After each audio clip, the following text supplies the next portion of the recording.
Problem solving and real analysis lecture சீரீஸ்க்கு உங்களை வரவேற்கிறேன். இன்னைக்கு லெக்சரில் நம்ம பார்க்கக்கூடிய ப்ராப்ளம் ஹெட்டிங் என்ன அப்படின்னா மெட்ரிக் ஸ்பேசஸ். மெட்ரிக் ஸ்பேசஸ்னால் என்ன, அதுக்கு நிறைய எக்ஸாம்பிள் வந்து நம்ம சேனலில் ஆல்ரெடி போஸ்ட் பண்ணியிருக்கோம். அதுக்கான எல்லா லிங்க்குமே வந்து டிஸ்கிரிப்ஷனில் இருக்கும். நீங்கள் அதை பார்க்கணுன்னு நினைக்கிறவங்க பார்த்துக்கலாம். இந்த லெக்சரில் நம்ம பார்க்கக்கூடியது வந்து நம்ம ரியல் லைனில் ஒரு செவரல் நிறைய ஃபார்மில் வந்து மெட்ரிக் இந்த மாதிரியெல்லாம் டிஃபைன் பண்ணலாமா அப்படிங்கிற மாதிரி ஒரு சிலதை கொடுத்துருந்துருக்காங்க. அதுக்கான இமேஜ் நீங்கள் இந்த இடத்துல பார்த்துக்கலாம். அதில் எதெல்லாம் வந்து இப்போ மெட்ரிக்காக இருக்குது, எதெல்லாம் இல்லை அப்படிங்கிறத நம்ம செக் பண்ண போகிறோம். இப்போ இந்த இதில் மொத்தமாக ஒரு 7 விஷயம் தந்துருந்துருக்காங்க. அதில் 3ஆவதாகவும் 4ஆவதாகவும் இருக்கிறத ஃபஸ்ட்டு நான் சொல்லிடுறேன். இப்போ பார்த்துட்டிங்கன்னா 3ஆவதா d of xy is absolute of x square minus y square கொடுத்துருந்துருக்காங்க. அடுத்தது 4ஆவதா absolute of x cube minus y cube அப்படிங்கிறத கொடுத்துருந்துருக்காங்க. இந்த இதை பொறுத்த வரைக்கும் டிஸ்கிரிப்ஷனில் இருக்கிற ஒரு பர்டிகுலர் வீடியோலேயே இருந்துட்டு ஒரு அவுட்லைன் ஐடியா நான் சொல்லியிருந்திருப்பேன். அது என்னன்னா உங்களுக்கு absolute of x power k minus y power k, கண்டிப்பாக இந்த k வந்து ஒரு நான் நெகட்டிவ். ஓகே, நான் நெகட்டிவ்ன்றத விட it is some positive. It is a positive quantity. இந்த மாதிரி இருக்கும்போது பாசிட்டிவ் இன்டீஜர், சரிங்களா? இப்போ இதில் இந்த கே வேல்யூ வந்து ஆட் வேல்யூவாக இருந்துச்சுன்னா இது மெட்ரிக்காக இருக்கும். கே வேல்யூ ஈவனாக இருந்துச்சுன்னா இது மெட்ரிக்காக இருக்காது அப்படிங்கிறத சொல்லியிருந்திருப்போம். அது கூட இது வந்து செமி மெட்ரிக் அப்படின்னு நம்ம ப்ரூஃப் பண்ணியிருந்திருப்போம். அப்போ மெட்ரிக்கும் செமி மெட்ரிக்கும் ஒரு ஏதாவது ரிலேஷன் இருக்கா அப்படிங்கிறது நம்மள ஒரு சிலருக்கு கேள்வியாக வரலாம். கண்டிப்பாக இருக்குங்க. என்ன அப்படின்னா மெட்ரிக் எல்லாமே வந்து செமி மெட்ரிக்காக இருக்கும். இப்போ இந்த இடத்துல வந்து நம்ம செமிமெட்ரிக்கோட டெஃபினேஷன் வந்து கொஞ்சம் கிளியராக பார்க்கணும். அப்படின்னா மெட்ரிக்ல இருக்கிற எல்லா கண்டிஷனும் இருக்கணும், ஒரே ஒரு கண்டிஷனை தவிர. அதாவது உங்களோட மெட்ரிக் வேல்யூ 0வா இருந்துச்சுன்னா அது வந்து எக்ஸ் அண்ட் ஒய் சேம் அப்படிங்கிறத கண்டிப்பாக சொல்லணும்னு மெட்ரிக் டெஃபினேஷன்ல சொல்லியிருந்திருப்போம். செமிமெட்ரிக்கை பொறுத்த வரைக்கும் இது இருந்துச்சுன்னா இது இருக்கணுங்கிற அவசியம் கிடையாது. அவசியம் கிடையாதுன்னு நம்ம சொல்லும் போதே இருக்கலாம், இல்லாமலும் இருக்கலாம் அப்படிங்கிறத தான் சொல்ல வரும். இருந்துச்சு அப்படின்னா அது மெட்ரிக்கா இருக்க போகுது, இது இல்லை அப்படின்னா அது செமி மெட்ரிக்கா இருக்க போகுது. இதை தவிர மற்ற எல்லா கண்டிஷனும் கண்டிப்பா இருக்கணும். இது இந்த ஒரே ஒரு கண்டிஷன் இருக்குதா இல்லையா அப்படிங்கிறத பொறுத்து தான் வந்து நமக்கு அது மெட்ரிக்கா மாறுதா செமி மெட்ரிக்கா மாறுதா அப்படிங்கிறதே இருக்கு. இப்போ அந்த இதை வச்சு பார்க்கும்போது இது செமிமெட்ரிக், மெட்ரிக் கிடையாது. இது வந்து நமக்கு ஒரு மெட்ரிக் ஆயிடுது. இப்போ அடுத்தடுத்து என்னென்ன கொடுத்துருந்துருக்காங்க அப்படிங்கிறத வாங்க. இதுல என்ன கொடுத்துருந்துருக்காங்கன்னா d of xy is minimum of xy அப்படின்னு சொல்லியிருக்காங்க. இப்போ மினிமம் ஆஃப் xy, இந்த x y நம்ம எங்கிருந்து எடுக்க போறோம்? ரியல் லைன்ல இருந்து எந்த வேல்யூ வேணாலும் எடுக்கலாம். சப்போஸ் x வந்து 2னும் y வந்து நான் -2னு எடுக்கிறேன்னு வச்சுக்கோங்க. இப்போ மினிமம் ஆஃப் 2, -2 எனக்கு என்னது? -2. இது வந்து நான் நெகட்டிவிட்டி, அந்த முதல் கண்டிஷனையே சாட்டிஸ்ஃபை பண்ணலையா, அதனால இது மெட்ரிக்கா இருக்க முடியாது. சரிங்களா? அடுத்தது ரெண்டாவதுல என்ன கொடுத்துருக்காங்க? d of xy is absolute of x minus 2y plus absolute of 2x minus y. இதுதான் நம்ம கொடுத்துருக்காங்க. இதுல பாருங்க, முதல் கண்டிஷன் இது ஒரு நான் நெகட்டிவ் குவான்டிட்டி, இதுவும் ஒரு நான் நெகட்டிவ் குவான்டிட்டி. ரெண்டையும் ஆட் பண்ணோம்னாலும் நமக்கு ஒரு நான் நெகட்டிவ் குவான்டிட்டி தான் வரப்போகுது.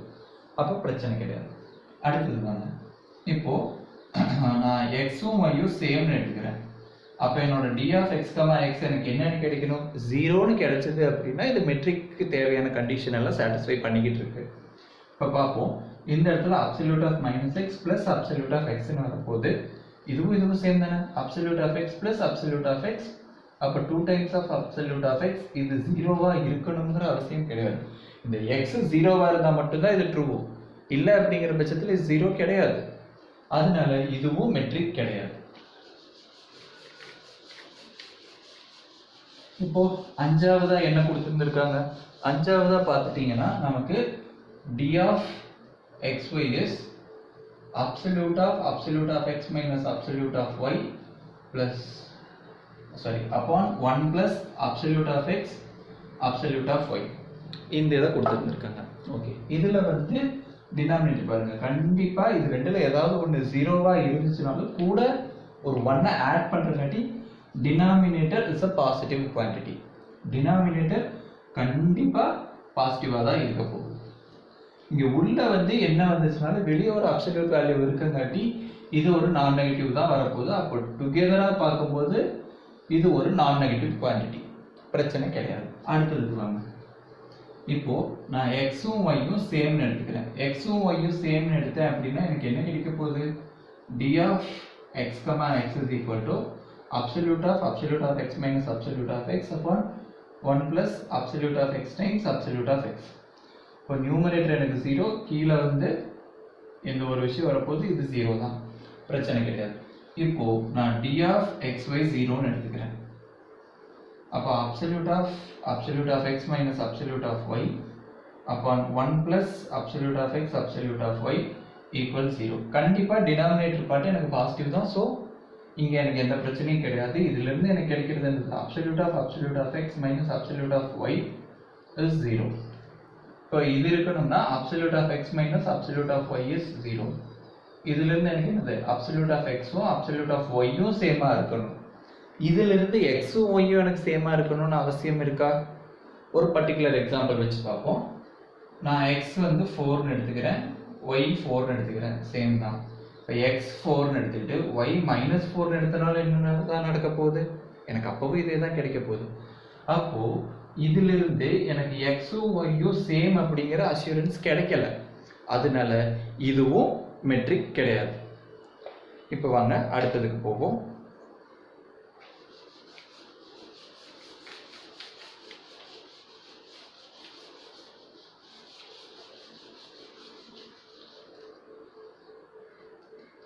அடுத்தது பார்த்துட்டீங்கன்னா d of xy வந்து under root absolute of x minus y ன்னு கொடுத்துருக்காங்க. இப்போ under root இது இந்த மாதிரி இருக்குன்னு தெரியும். இதுக்கு நம்ம பாசிட்டிவ் ஸ்கொயர் ரூட் தான் கன்சிடர் பண்றோம். அதனால இதுவும் ஒரு நான் நெகட்டிவ் குவான்டிட்டி தான். அடுத்ததுக்கு வாங்க, d of x, y 0ன்னு நான் எடுத்துக்கிட்டேன் அப்படின்னா under root absolute of x minus y எனக்கு 0ன்னு கிடைக்குது. அப்போ இதுல இருந்து absolute of x minus y எனக்கு 0வா தான் இருந்தாலும் இதுல இருந்து எனக்கு என்ன கிடைச்சிருது? x minus y 0. அப்படின்னா x உம் y உம் சேமா இருக்கணும்.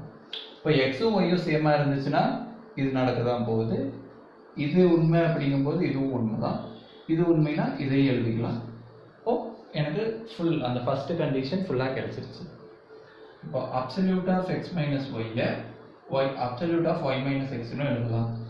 ஸ்கொயர் ரூட் எடுத்தனாலும் எனக்கு எந்த வேல்யூ சேஞ்ச் ஆக போகிறது இல்லை. என்னுடைய சிமெட்ரியும் கிடைச்சிருச்சு. அடுத்து என்னது? ட்ரையாங்கிள் இன்இக்வாலிட்டி நம்ம யூஸ் பண்ணோம். ட்ரையாங்கிள் இன்இக்வாலிட்டிக்கு இதை இந்த மாதிரி எழுதலாம் அப்படிங்கிறது நமக்கு தெரிஞ்ச ஒரு ப்ராப்பர்ட்டி தான். இப்போ இதுல ஸ்கொயர் ரூட் எடுக்கிறோம். இதை வந்து இன்னும் ஃபர்தரா இந்த மாதிரியும் நம்மளால எழுத முடியும் அப்படிங்கிறத மட்டும்தான் சொல்லணும். சரிங்களா? இது வந்து நம்ம மின்கோவ்ஸ்கி இன்இக்வாலிட்டி யூஸ் பண்ணியே வந்து இதையும் சொல்லி இருக்கலாம். மின்கோவ்ஸ்கி இன்இக்வாலிட்டி என்ன அப்படிங்கிறதும் வந்து உங்களுக்கு ப்ரீவியஸ் வீடியோஸ்லயே நான் சொல்லியிருந்திருப்பேன். அதுக்கான டிஸ்கிரிப்ஷனும் உங்களுக்கு கீழே இருக்கும். சரிங்களா? அதை யூஸ் பண்ணியும் இதை நம்ம சொல்லிடுறோம். அந்த இடத்துல மின்கோவ்ஸ்கி இன்இக்வாலிட்டி சொல்லும் போது நான் இந்த கேஸ்க்கு தான் சொல்லியிருந்திருப்பேன். இது இந்த கேஸ்க்கு மட்டும் இல்லாம ஜென்ரலா 0 less than p less than infinity கேஸ்க்குமே வந்து மின்கோவ்ஸ்கி இன்இக்வாலிட்டி ட்ரூ தான். இப்போ அண்டர் ரூட்னு நம்ம பேசுறோம் அப்படின்னாலே இருந்துட்டு நம்ம வேல்யூ என்னது? பார்ல 1/2 இருக்குன்னு தான் அர்த்தம். அந்த இதை யூஸ் பண்ணியும் நம்ம சொல்லிக்கலாம். சரிங்களா? அப்போ இந்த இடத்துல பார்த்தீங்கன்னா நமக்கு தேவையான அத்தனை கண்டிஷனுமே சாட்டிஸ்ஃபை ஆகுது. அதனால இது ஒரு மெட்ரிக் தான். வாங்க இப்போ நம்ம கடைசி ஃபங்க்ஷனை செக் பண்ணுவோம் மெட்ரிக்கா இல்லையான்னு.